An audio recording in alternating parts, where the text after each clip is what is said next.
ไม่อันสีแบบนี้จะคือสีกกลำเกี้ยงงามได้ใจกกลำเกี้ยงแบบนี้แหละคล้ายๆไม่ยุ่งสีไม้ก็งามได้สีไม้มันเป็นแบบนี้ลูกติงบันไดใหญ่นี่ก็เห็นบ่ท่าบ่ค่ะตัวนี้เนาะนี่เนาะอืมมันตายบ่เอามันเป็นยังคือตายมันจิกกันมันไก่ตัวผู้ไล่เชิงมันแล้วก็จิกอ๋อไก่ไล่ตอดไล่ซ้ำเนาะพี่น้องแล้วบัดนี้มันซ้ำบ่แม่ เลือดจะเลือดกล้ามแล้วเนี่ยโอ้เช็ดยังไงแก้วบานนี่ หมู เห็ดหมูเห็ดแบบไรหมูนี่ สับให้มันมุน โอ้แล้ว งามเลย ใบกะเพราแดงพี่น้องเอ้ย โอ้โหมันขนาดเลย ข่อยเมื่อนข่อยยังสิลกเอาอยู่ได้จากกกมาปลูกอยู่เพื่อนเนี่ย ลกเอาลูก เมื่อพอได้ไปปลูกอยู่หน้าพลอยพูดแล้ว หักเอาให้มันโป่ง ปลูกใหม่ก็ได้เอาหักเอาแล้วอ๋อพี่น้องสะออนแห้งเลยใบกะเพราขึ้นมาเลยยังขึ้นฮอดหน้าจะจ้อยตอนตะกี้อันพัดกบอยู่หน้าเลย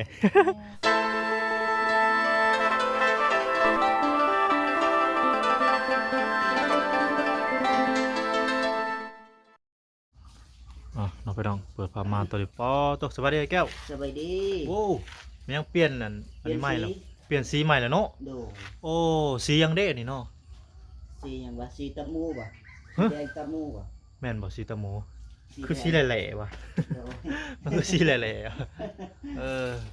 อ๋อไปลองเลยเปลี่ยนลูกติ่งใหม่สีลูกติ่งใหม่ก็น้ำปานหนึ่งเนาะมันเป็นแบบสีธรรมชาติสีใหม่ธรรมชาตินี่ โด เออ ว่าสีแดงกับบ่แม่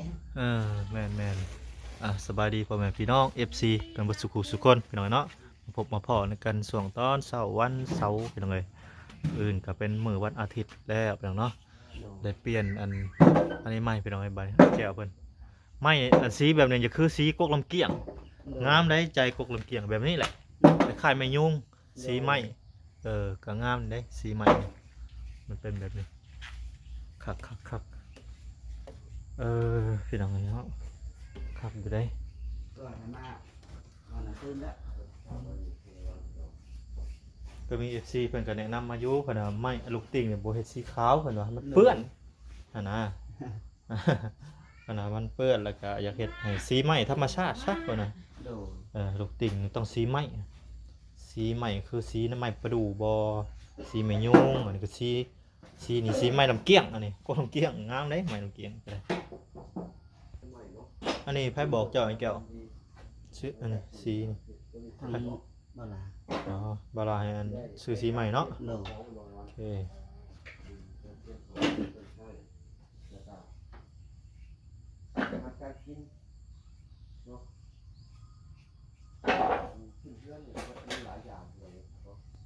ไปได้แก้วสิแล้วหรือบ่ ทางนี้แหละไกลแล้ว ลูกติ่งบันไดใหญ่นี่ก็เฮ็ดบ่ท่าบ่ ค่ะ ตัวนี้เนาะพี่น้อง อืม แกท่าคือกันพี่น้องเอ้ยเอ่อ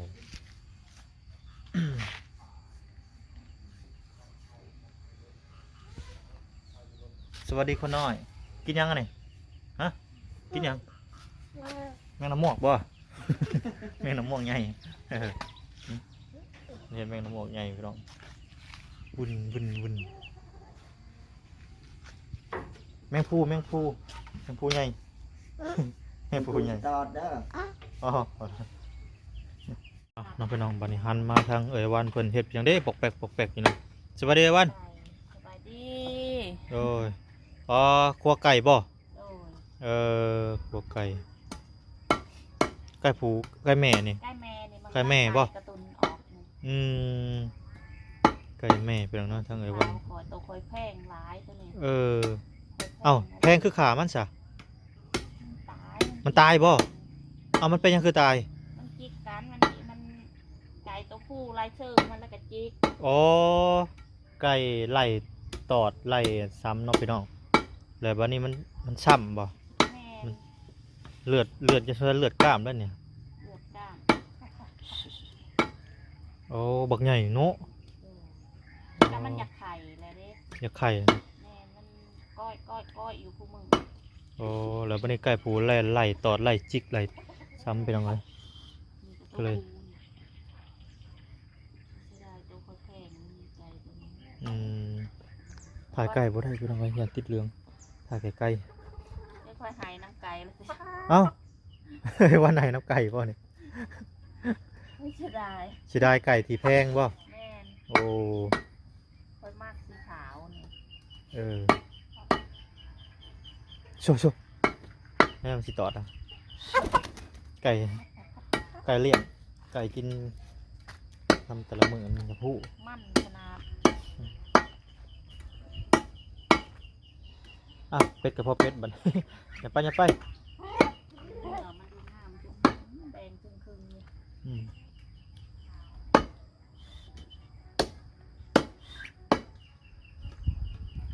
ตามไปหน่อย พับเป็ดพัดใส่ใบกะเพรา เออใส่พัดใส่ใบกะเพรา แม่น ย่าง แม่นละคิดออกแล้วพัดไปหน่อยเลยกินพัดก่อนอย่างบาดเอานี่ผักอันกะเพราค่ะเอามาแล้วโอ้ใบมันแบบมันหักกระโปงขึ้นมันยังบ่หลายไปเอาบ่อนกุกมันผู้เนาะบ่อนผู้บ่อนเงาใหญ่หมดเลยแม่นเป็นเบ็ดเอาจะพูดอันนี้ฮะมันเกิดก่อนเบ็ดบ่ได้มันยังน้อยอยู่ใบมันโป่งใหม่เด้เอามาปลูกกูแล้วให้มันใหญ่กูแล้ว พัดเนาะพัดหลับหมูเนี่ย อืม ย่าง โอ้ยไปหน่อยถ่ายลายบ่ได้ยันติดเหลือง กำลังจะไข่เนาะ แม่น พอดีตายก่อนเพียงเลย มาดื้อเป็ดหน่อย เป็ดน้อยตัวนี้กำลังเป็ดอะเบยเนาะเพียงเนาะอันนี้ต้องเป็ด แต่หิวเขาไม่ได้เกลือมันก็ไม่ได้อยู่เนาะ แม่ เขาพออยู่เห็นอาเบยเกลือมันก็บ่เกลือวันนี้เขาก็ห้องบอกมันไม่ใช่ที่นะห้ามน้ำควาย เป็ดอะเบยพี่น้องก็มี FC หลายท่านนะพี่น้องสอบถามมาอ้าวแม่อะเบยไปใช้ป่ะเพิ่นเข้าไปบ้านไปดำไห้ดำนารับจ้างแม่นบ่เอ้ยวันอืมเพิ่นไปดำนาพี่น้องเอ้ยเพิ่นบ่ได้หายไปใส่ดอกเนาะมีแต่อยู่แต่อะเบยเพิ่นในเฮือนพี่น้อง มื้อนี้เฮ็ดเมนูหลายอย่างเนาะไก่เมื่อมันตัวใหญ่เลยพี่น้องเอ้ยไก่ผูไหล่จิกพี่น้องเอ้ยไหล่ตอดเนาะพี่น้องมาเบิ่งที่ดินพี่น้องเอ้ยบ้านนี่เนาะ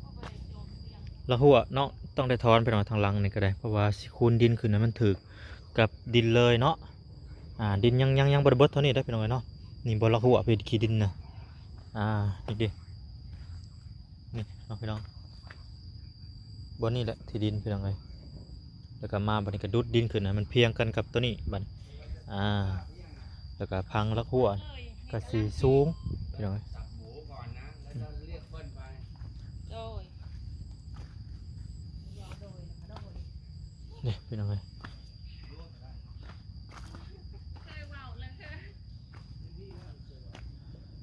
ฝนตกเมื่อคืนนี่เนาะพี่น้องว้าตัว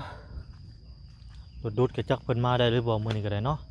ดินมันสิบ่ล่มติเนาะพี่น้องเนาะหรือว่าจังใด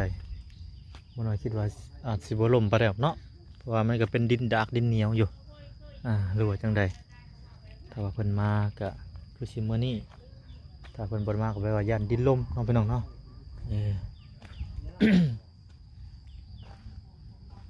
ต้นมันทั่วเนาะพี่น้องเป็นพี่เบิดถมคือสิได้ถมไปเลยแหละพี่น้องถ้าสิเป็นลกปลูกมันสิเกิดอยู่บ่เนาะพี่น้องเนาะผู้ในผักหอมก็มีผักหอมป้อมก็ไหลลงมาพี่เบิดเองเนาะหมักทั่วเป็นพี่แตงก็เป็นพี่หมดกัดกินเนาะนี่เป็นพี่เบิดเลยพี่น้องคือสิได้ถมเบิดแหละถ้าลกไปปลูกคือสิไปปลูกบ่ได้นะหรือว่าจังใดเป็นดูดดินขึ้นมาถมเนาะ สื่อมา อันนี้หมูเพิ่นซื้อมาบ่ แมนเพิ่น ทางลุงเพิ่นซื้อมาเพิ่นสิลาบกินเพิ่นซื้ออยู่ใช้หมูนี่ฮะ ซื้อในตลาดนี่แหละ ซื้อมาตอนเช้าบ่เช้านี่บ่หรือวาน แม นี่ นเพิ่นไปเมื่อเช้า หมูยังแข็งเนาะ น้องไก่ ทำใจไปหน่อยแต่เขตตลาดไก่มันอาจสิบ่สดปานใดเนาะเพราะว่าอยู่เขตใกล้บ่อนเพิ่นนะเป็นลงประตูคือสินั่นอยู่สดอยู่พี่น้องเอ้ยบ่เป็นหยังเพิ่นซื้อมาทางลุงเพิ่นสิลาบเนาะอันนี้เจ้าเสร็จยังซะอันนี้เจ้าสิ ผัดไก่ โอเคผัดไก่จะนะครับไปเก็บใบกะเพราเนาะไปเบิ่งป้าแต่เฮาอันชวดน่ะนะมายังบ่ได้ไปเบิ่งเลยเจ้าออกเกิดเต็มพุ่มเลยบ่จักบ่แม่นใบเขียว ภูมิบนงามอันนี้เขียว ฝนตกหลายมื้อเลยเด้ ตัวนี้ง่ายขึ้นมาเนาะบัดเวลาอันนั้นแล้วจังมาปลูกใหม่เพราะว่าง่ายอันขุดขึ้นมาแต่พุ่นยันว่าเพิ่นถมดินขึ้นมานะพี่น้องถมดินขึ้นมาอย่ามันถมกกเลยงะอันก้นขึ้นมาก่อน โดยแม่สบายดี ฮะ เดินทางหลายวัน ว่าบ่มีใบมะกรูด ใบมะกรูดใบขี้หูดบ่ ใบขี้หูด ว่ะ แต่บ่ ใน มีหยังดอกใดก็ตะไคร้ถ้าก็ใส่กระเทียมใส่แล้วมันก็หอมละ แม่นอยู่ในจุดซุ้มนี่มีบ่ใบมะกรูด ข้าวกินปลา จ้าได้คอยก็บ่เคยไปเลาะเบิ่ง ผัดไก่นี่มีหยังแหน่แต่วันเครื่องปรุงเฮา มีรสดีมีน้ำมันหอย โอ้มีบ่น้ำมันหอยจ้ะ แก้วมันกำลังไปซื้อ อ๋อโอเคจ้ะพี่น้องสิได้กินผัดไก่น้ำไอวันเหมือนบ่ลองชิมมือก่อนอยู่พุ่นผัดตลอดบ่ พัดตลอด โอ้สิได้กินสูตรฝั่งไทยก่อนเป็นไง มีแต่พัดนั่นแหละอย่าง สุรากินกับผัดกินกับ ใส่ ข้าว ใบกะ เจ้า เพราหอมเนาะ แม่นคือบ่บอกไอ้แก้วว่าเขามีใบขี้หูดซื้อใบขี้หูดมาเลย ลืมบอก เนาะมีโทรเบอร์โทรใส่เสียงแล้วเอิ้นได้มีไปโอ้ยแก้วปานพาสิได้ยินนำ มันมีต้นหอมนะมันมีหัวหอม อันหอมบัวบ่ แม่ กาดมันนะ เอาหัวมัน อ๋อ หัวแดงๆเขาปั้น อ๋อ มันสิหอม หัวแดง ก็ได้ซื้อมันนั้นลืมขึ้นไปแต่ก็น้อยแล้วขึ้นไปจังสิเบิ่ง อืม ซื้อของจะเราก็มันก็สิลาบอันนี้ลาบนะเขาก็ต้องใส่หัว แม่นผู้ไอ้แก้วมาแล้ว แกประจำหมูลุงคนยิ้วเขาแล้ว อืม ให้เป็นเห็ดลาบเขาคือว่าแล้วเนาะเคยกินข้าวสายเนาะ อืม แต่ก่อนเนี่ยโอ้ยเคยกินข้าวแต่เช้าเด้ท่านนี่ช่องเถื่อกินแล้ว อืม แต่ว่าเดี๋ยวนี้ค่ะเคยแหละคอยตอนเช้าเฮ็ดนี่เฮ็ดนั้นเนาะเลยจิมาเฮ็ดกับเขาวกันซอย โอ้ได้ยังมาไว้เดียว เอาแม่คนให้ชับหมูร้าน ไปดิ เราสิ ไปดิ เราหิวเขาวเลยนะชับหมูแล้วเราสิลาบเองเราบอกว่าเราเอา นี่พี่น้องน้ำมันหอยกับรสดีมาแล้วเนาะผัดต้องใส่น้ำมันหอยพี่น้องเนาะวาสิผัดยังก็มีน้ำมันหอย สามีก็ถือว่าโอเคแล้วเป็นไงมีใบบังหูด บาดหันมาทางไอ้แก้วบาดโอ้เช็ดยังไงแก้วบาดนี่ หมู ฮะ เห็ดหมูเห็ดแบบไรหมูนี่ สับให้มันมุน โอ้ ตัวให้มันสุก สีลาบบ่หรือสีพัดนี่ใด ประมาณนั้นละ ประมาณลาบ โดด ลาบหมูพี่น้องเนาะ โดดจะเห็ดสุก แต่ว่าเห็ดซุกโอ้ดิบบ่ได้เด้หมู บ่บ่ โมเมนต์เนี่ย โมเมนต์งัว โดด ถ้างัวยังว่าเห็ดดิบก็ได้ แม่น ส่วนหลายคนลาวคนอีสานเพิ่นเนาะกินดิบนี่ โดด ถ้าแนะนำก็บ่อยากให้ดิบปานใดน้องพี่น้องคน โดด อายุสั้นอายุบ่ยืนกินดิบกินอันกินตัวทีบหลายก็สำคัญได้พี่น้องการกินกันอยู่นี่ก็ได้หักดิบนี่แซ่บเนาะผู้ใดก็มักขนาด แซ่บนะเห็นคนเราคนอีสานเฮาพี่น้องเนาะ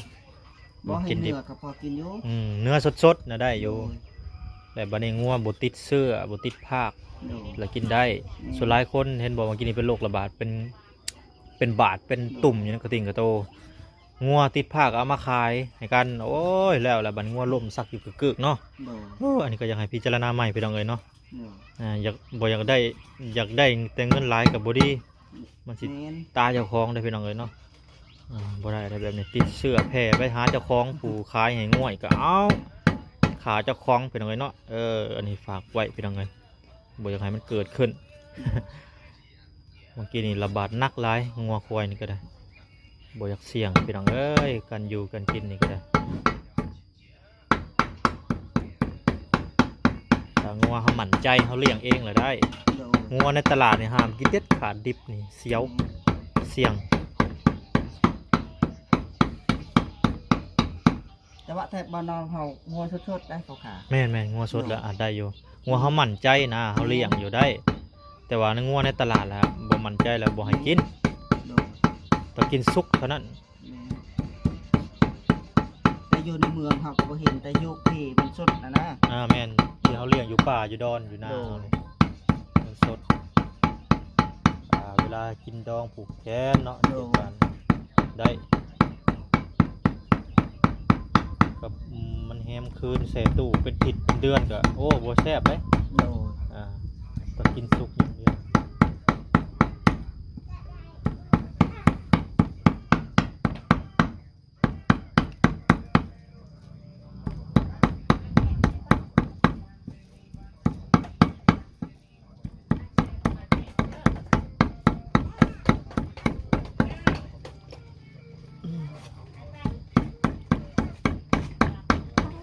หมูทางลุงเพิ่นซื้อมาอยู่ทางตลาดเนาะ โดย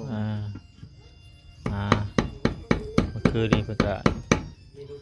นอนพักในเรือนไอ้แก้วเนาะพี่น้อง โดย นอนพักแล้วก็เครื่องฝากของติดไม้ติดมือมานำเมื่อวานนี้ก็ได้ แตงอยู่ใต้ แข็ง ไม่ได้ซื้อ บ่ แตงโอ้ พี่น้องบ้านนี้ทางบ่อนอนกับเอ้ยวันก็สิไปเก็บใบกะเพราก่อนพี่น้องหลายมื้อแล้วบ่ได้ไปเจาะเบิ่งใบกะเพราตั้งแต่มื้อน่ะพุ่นแหละพี่น้องบ่าวน้อยไปขุดกับเอ้ยวันเพิ่นนี่แหละก็บ่ไกลพี่น้องเนาะนี่ในคันพายนี่แหละพี่น้องโอ้ยแท้ของกินอยู่ใกล้ๆนี่แนวแนวเทศเครื่องหอมนี่ก็ได้โตพากันเวิร์นหาอยู่บ้านอยู่เมืองกู แต่ใบกะเพราแดงอยู่นี่พี่น้องเอ้ยใบบักสังก็อยู่นี่บ่ได้ใกล้ดอกใกล้เฮือนอำเภอเพิ่นนี่แหละผักกะแยงบ่โอ้แม่เบยเพิ่นปลูกผักกะแยงเนาะ เป็นเลยเด้ขอยกับแบบนี้แหละ ของเจ้าก็ปลูกบ่ คอยกับปู มาปลูกโลดมาปลูกไว้เพิ่นแล้วเฮาจังบ่ย่างไปไกลหั่นนะเพื่อสิโอ้ย่างไปไกลบ่แม่นง่ายเด้เพื่อสิกินแกงหน่อไม้เท่านี้ล่มก่อนแล้ว หิวข้าวแห้งเพื่อสิได้แกงปลูกยะนางบัดนี้เขามียะนาง จะน่ากับปูแต่ว่า มิ มะกรูดออกมาจากมือว่านนี่เด้ ก็นี่แหละต้องให้อันดินแล้วก่อนข่อยว่าอยากปลูกยังก็จะเอามานำหลัง แม่นั่น เออ ตายเลย ปลูกแล้วก็ถมคือเก่าต้องอันนั้นก่อนพี่น้องเอ้ยมาฮอดจอดเทิงแล้ว งามอันนี้ ใบกะเพราแดงพี่น้องเอ้ย โอ้โหมันขนาดเลย ข่อยเมื่อนี่ข่อยยังสิลกเอาอยู่ได้จากกกมาปลูกอยู่เฮือนเนี่ย ลกก็ลก เมื่อพอได้ไปปลูกอยู่หน้าพลอยพูนแล้ว หักเอาให้มันโป่ง ปลูกใหม่ก็ได้เอาหักเอาแล้วพี่น้องสะออนแห้งเลยใบกะเพราขึ้นมาเลยยังขึ้นฮอดหน้าจะจ้อยตอนตะกี้อันพัดกบอยู่หน้าเลย โคตรแซ่บเลยพัดกบพัดหมูพัดหยังพัดไก่เดินดมกินบริกินฮอดบรรยากาศอยู่หน้าตลอดได้เนี่ยนะหอมแห้งเลยพี่น้องเลยตะกี้ข่อยบ่ได้มักได้อ้ายข่อยได้พากินอ้ายเพิ่นมาแต่ไทยตะกี้เพิ่นไปเฮ็ดเวียกอยู่ไทยมาละพัดแล้วข่อยไปกินบัดพัดหมูข่อยว่าใส่ใบยังคือคิ้วแท้ข่อยว่า อ้ายเพิ่นโอ้ยบักบ้านนอกเอ้ย บ่เคยกินแล้วกินไปกินมาติดบ้านนอกอ้ายข่อยเว้าใส่ข่อยเด้ ก็บ้านนอกลีเนาะบ่เคยกิน ตะกี้ช่วงยังน้อยเด้บ้านนอกหลายโอ้ยลวงกันใจกินกว่าหน้าว่ะแม่นแม่นเบียร์มันขาเมื่อเดี๋ยวข่อยสิใส่ถุงยางเมื่อ พอดีอะไรจะไปอันนั้นใช่พอดี มื้ออื่นมื้อกลับบ้านไปทางเอ้ยหลังจากขึ้นเรือนไอ้แก้วไว้วันแล้ว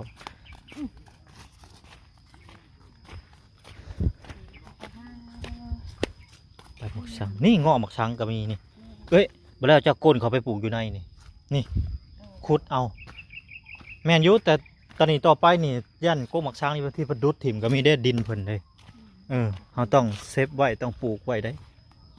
ปลูกเพื่อลูกเพื่อหลานกิน เงินแล้วก็ไปแล้วหาหลับจังทำนาแล้ว เบี้ยบักสังใส่ซุปน้ำมันแซ่บ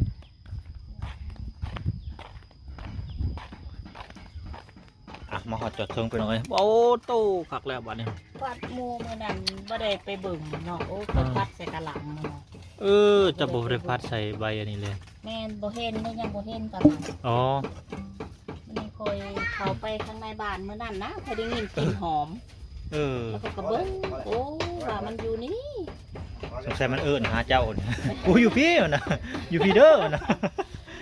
หาเนาะพักกันหากับเผาเด้พักกันออกคลิปกันตะเถื่อกับโอ้ยไปจากได้ใบกะเพราจากได้ใบกะเพราบันหาบัดนี้ นี่อย่าง ถาม อยู่พี่เด้อ ยำเดือน4เดือน5เพิ่นแดดเนาะเพิ่นก็เลยให้เขามาไปปลูกเดี๋ยวว่าได้อาบน้ำ แม่นอาบน้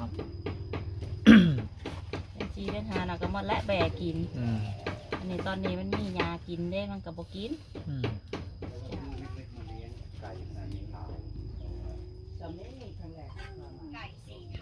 อ่ะน้องพี่น้องตอนนี้ก็ทางไอ้แก้วเอยวันเพิ่นกำลังเฮ็ดอยู่เฮ็ดกินอยู่น้องพี่น้องเนาะก็มื้อนี้ก็มีทางไอ้แก้วเพิ่นก็ทาสีบันไดลูกติ้งเนาะทาสีแหล่ทางผู้ใหญ่ใจะดีทางบ่ล่ะเพิ่นก็ให้เปลี่ยนสีน้องพี่น้องบ่น้องก็คิดว่างามเด้สีใหม่อันรับเกี่ยงนี่เนาะพี่น้องหรือว่าสีแหล่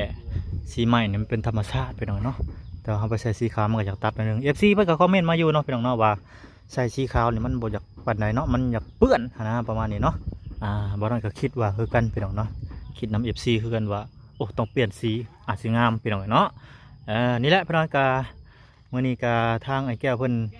อาจสิทาสีลูกติ่งแล้วภายในมื้อนี้เนาะแล้วก็ทางลุงเพิ่นมาแต่ไทยนี่ก็เฮ็ดอยู่เฮ็ดกินบัดนี้เพิ่นสิลาบหมูเนาะพี่น้องเนาะก็มีแต่ว่าติดตาม EP ต่อไปพี่น้องเนาะตอนนี้ทางบ่น้อยก็สิไปอัพคลิปให้พ่อแม่พี่น้องรับชมรับฟังนำกันพี่น้องเนาะโดยจังได๋ก็ขอบบุญขอบคุณขอบใจหลายๆทั้ง FC ผู้ใหญ่ใจดีเนาะที่เข้ามาเป็นกำลังใจให้ทางครอบครัวอันแก้วแล้วก็ทางทีมงานเฮาทางครอบครัวอาเบยเพื่อนเอาไปเนาะป้าซาพี่น้องพบกันอีพีหน้าสำหรับอีพีนี้ก็ขอกล่าวคำว่าสบายดีพี่น้องสบายดี